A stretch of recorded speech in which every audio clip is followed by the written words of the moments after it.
السلام عليكم. دائما مع الفنان والحرفي والشاعر جلو الحساني. اليوم غادي نقول سبحان الله. انا صرات لي كيما صرات للرئيس تاع تونس بورقيبة لما قال لهم على كلمة اصبحت في ظليمة. انا كذلك جلو الحساني شاركت في كلمة فوت حياتي في ظليمة. أنا شاركت في الحراك كما شارك الجميع، كما شاركت الملايين في الجزائر اللي خرج في وقت الحراك. بصح عمري ولا كنت حركي، عمري ولا كنت نبيع بلادي. خرجت كنت عندي الغيرة الوطنية، كنت شبل من أشبال الطورة، وخدمت من صغري وأنا في خدمة الوطن تاعي، وعمري ولا عييت. ولكن هاد الظلم علاش؟ هاد الحقرة علاش؟ وين ما نمشي أنا اليوم جيت ماني نشكي ربي، ولكن راني نشكي للتاريخ باش يبقى.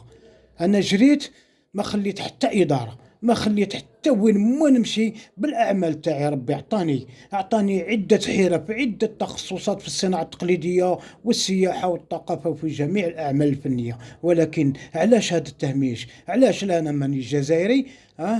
علاش انا ما نحتاج باش يعيطوا لي، يستدعوني، يكبروا بيا؟ حتى انا عندي الاعمال تاعي اللي اعطاهاني ربي.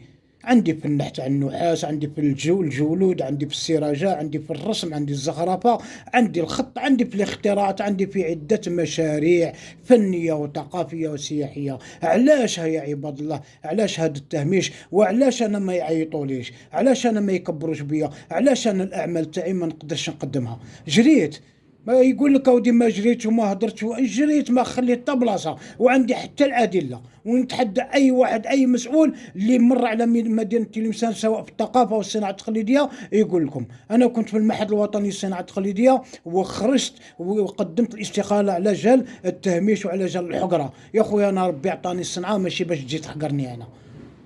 ولكن جريت، ما خليت مديرية الثقافة، ما خليت دار الثقافة، ما خليت عدة المديريات، وجريت حتى الإذاعة وحرموني، حتى من التلفزيون وحرموني. علاش انا ماني جزائري؟ انا ما عنديش الحق باش نمثل ولا نشارك ولا هذاك؟ علاش انا راني الاعمال تاعي هو عندي الحانوت تاعي، هم عندي المشاريع تاعي ونوريها لكم. وان شاء الله كل يوم غادي نتكلم في جميع الاعمال اللي راها عندي، باش نبين لكم باللي انا ربي عطاني الصنعه وما زال نخدم.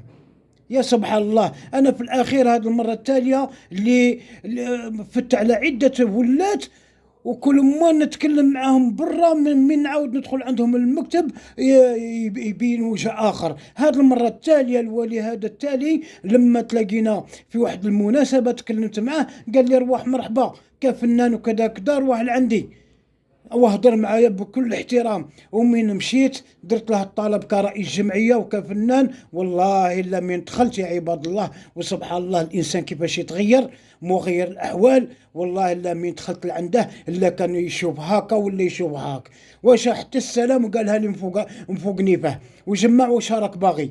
واش جيت نقدم لها الاعمال تاعي؟ لا، رحت لها العاصمه ماشي احنا. يا ودي درت الجمعيه؟ لا احنا ما نعاونوش الجمعيه. قلت له يا ودي عندي مشاريع. لا، ابعثهم لي عن طريق البريد ونعاود نردوا لك. واش انت ما استقبلتنيش حتى وما هدرتش معايا حتى في المكتب؟ كيفاش انا نبعث لك مشاريع اللي في غايه الاهميه نجي نبعثها لك عن طريق البريد وما بغيش تسمع لي؟ كيفاش كيفاش تقول باللي انا وطني ولا انا مواطن وعندي الغيره؟ كرهت من ذاك النهار راني نقول لك عبت بلادي.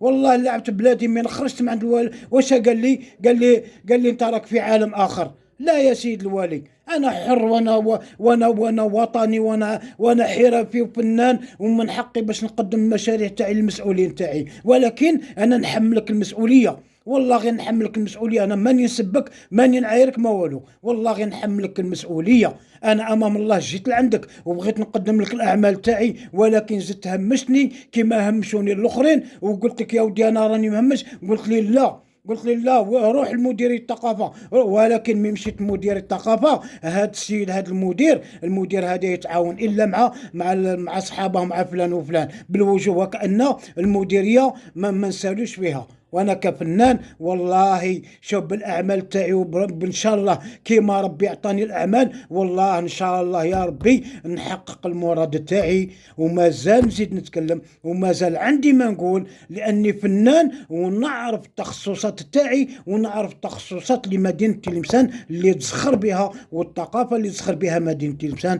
والسلام عليكم ورحمة الله تعالى وبركاته.